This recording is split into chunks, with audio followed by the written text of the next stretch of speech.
എന്ന് പറഞ്ഞു, കരഞ്ഞു, റബ്ബ് മാപ്പാക്കി. പിറ്റേന്നും കാട്ടാലോ. ഇമാം ഗസാലി തങ്ങൾ മുകാശഫയിലാണെന്നാണ് എൻ്റെ ഓർമ്മ. പറയുന്ന ഒരു സംഭവം, ഒരു കള്ള് കുടിയനെ നാട്ടുകാർ ഒഴിവാക്കി.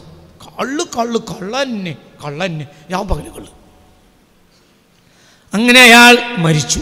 മരിച്ചപ്പോൾ ഒരാളും അപ്പരേക്ക് പോയില്ല. കാരണം ഈ ജാതി രാമക്ക് ഇവനെ എന്തിനാ നമ്മൾ തിസ്കരിക്കാനും തജ്ഹീസിനും പോകുന്നു, ആരും പോയില്ല. അപ്പോൾ ഒരു മനുഷ്യനുണ്ടായിരുന്നു, ആ കാലത്തെ ഖുതുബുസ്സമാനായ ഒരു ആരിഫുണ്ടായിരുന്നു. അയാൾ ഖറജ മിനൽ ഗാബത്തി, കാട്ടി പാർക്കായിരുന്നു, കാട്ടിൽ നിന്ന് ഇറങ്ങി വന്നു. എന്തിനു വന്നത്?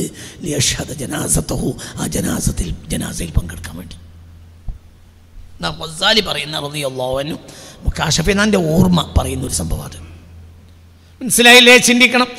നാട്ടുകാരെല്ലാം ബഹിഷ്കരിച്ചു ആ മയ്യത്ത്. എന്തിനാ നമ്മളതിന് പിന്നാലെ പോണ്? രാവുമ്പോൾ മുഴുക്കുടിയനാണ്. അപ്പോൾ ആരും ആ മയ്യത്ത് നിസ്കരിക്കാൻ വന്നില്ല. അപ്പോഴാണ് ആ കാലഘട്ടത്തിലെ ഖുത്ബാനിയത്തിന് മക്കാമെത്തിയ ആരിഫും വലിയുമായ മഹാൻ, കാട്ടിൽ ഒറ്റക്ക് ജീവിച്ച് അള്ളാഹ്ക്ക് ഇബാദത്ത് എടുക്കുന്ന മഹാൻ മലയിറങ്ങി വന്നു. എന്നിട്ട് ഈ വീട്ടിൽ ചെന്നു. തജ്ഹീസിന് എല്ലാ സൗകര്യം ചെയ്തു. കുളിപ്പിക്കാനും കുഴി കുത്താനും വേണ്ടതൊക്കെ ചെയ്യാനും മറ്റ് കഫനുള്ള സാധനം കൊണ്ടുവരാനും ഇയാൾ തന്നെ നേതൃത്വം. ഈ വലിയ ആരിഫായ മഹാൻ കാടിറങ്ങി വന്നപ്പോൾ ആ തലമുറയിൽ പലരും ഈ മനുഷ്യനെ കണ്ടിട്ടില്ല. ഇങ്ങനൊരു മഹാൻ നമ്മളെ നാട്ടിൽ നിന്ന് കാട്ടിൽ പോയി ഇബാദത്തിന് പോയിട്ടുണ്ടെന്ന് ആ നാട്ടിലുള്ളവർക്ക് അറിയൂ. പലരും കണ്ടിട്ടില്ല. കാണാൻ എല്ലാവർക്കും കൊടിയാ. ഈ മനുഷ്യൻ വന്നപ്പോഴോ കേട്ടറിഞ്ഞ് ജനങ്ങളോട് വന്നു എന്ന് മാത്രമല്ല, ആ നാട്ടിൽ ഇക്കാലം വരെ ഒരാൾക്കും ഇല്ലാത്ത ആൾക്കൂട്ടമാണ് ഈ മനുഷ്യൻ്റെ ജനാസയിൽ പങ്കെടുത്തത്. അങ്ങനെ ജനാസ കൊണ്ടുപോയി നിസ്കരിച്ചു, മറവ് ചെയ്ത് കഴിഞ്ഞ് ഈ വലിയ തിരിച്ചു പോകാൻ ഒരുങ്ങിയപ്പോൾ നാട്ടുകാർ പൊതിഞ്ഞ് ചോദിച്ചു, ഞങ്ങൾ ഹജർനാഹു, അയാളെ ഞങ്ങൾ ഒഴിവാക്കിയതാണ്. ഒരാക്കിന്ന ഹലർന ജനാസതഹു, അയാളെ ജനാസയിൽ ഞങ്ങൾ ഹാലറായത് നിങ്ങൾ ഹാലറാണ് എന്നതുകൊണ്ട് മാത്രമാണ്. ഇല്ലെങ്കിലോ ഞങ്ങൾ ജനാസക്ക് വരൂല, അപ്പം മുഴുക്കുടിയനാണ്. ലിമാദ ഹലർത ഹാദിഹിൽ ജനാസ, ഈ ജനാസയിൽ നിങ്ങൾ ഹാലറായത് എന്തുകൊണ്ട്? അപ്പോൾ പറഞ്ഞു, ഉൽഹിംതു, എനിക്ക് ഇൽഹാം ലഭിച്ചു. ഇന്നലെ രാത്രി ഒരു ഇൽഹാമുണ്ടായി. ഇന്നാലിന്ന ഒരു നാട്ടിൽ ഒരു മോശപ്പെട്ട ഒരു ഫാസിക്കായ മനുഷ്യനുണ്ട്. ജനങ്ങൾ അയാളുടെ ജനാസ ഒഴിവാക്കിയിട്ടുണ്ട്, അതുകൊണ്ട് അയാൾ മരിച്ചിട്ടുണ്ട്.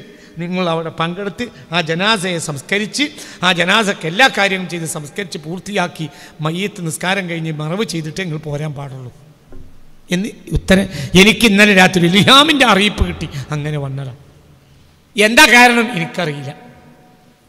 അപ്പം ആർക്കും അറിയില്ല, ഇയാൾക്കും അറിയില്ല. ഇയാളെന്താ പറഞ്ഞു വരാൻ കാരണം? രാത്രി ഒരു ഇൽഹാം കിട്ടി.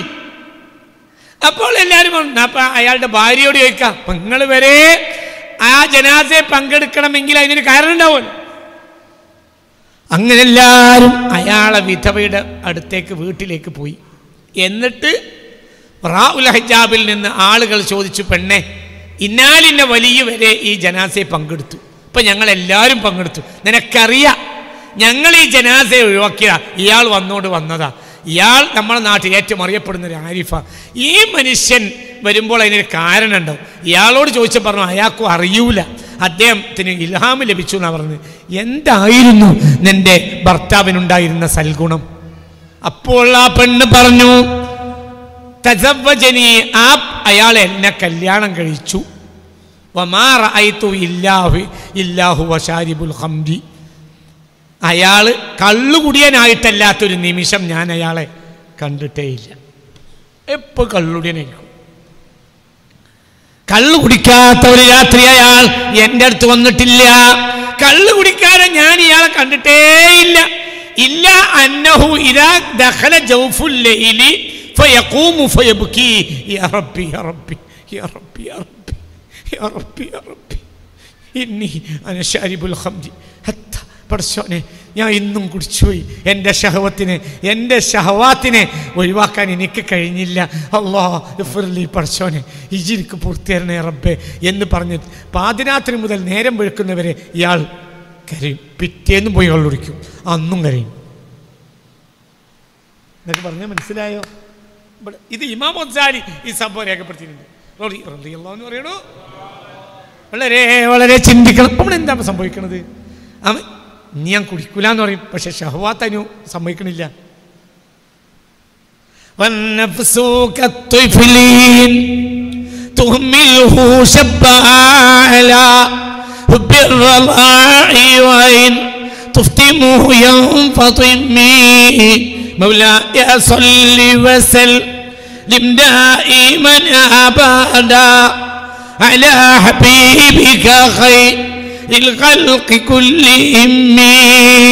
വന്നഫ്സു മനുഷ്യന്റെ ആത്മാവ് കത്ത്ഫിലി ഒരു കുഞ്ഞിനെ പോലെയാണ്.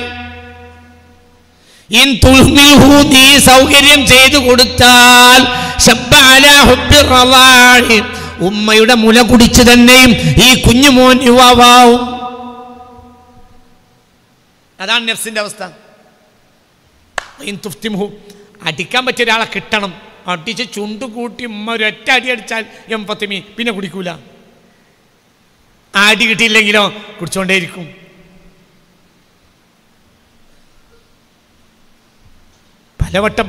പലവട്ടം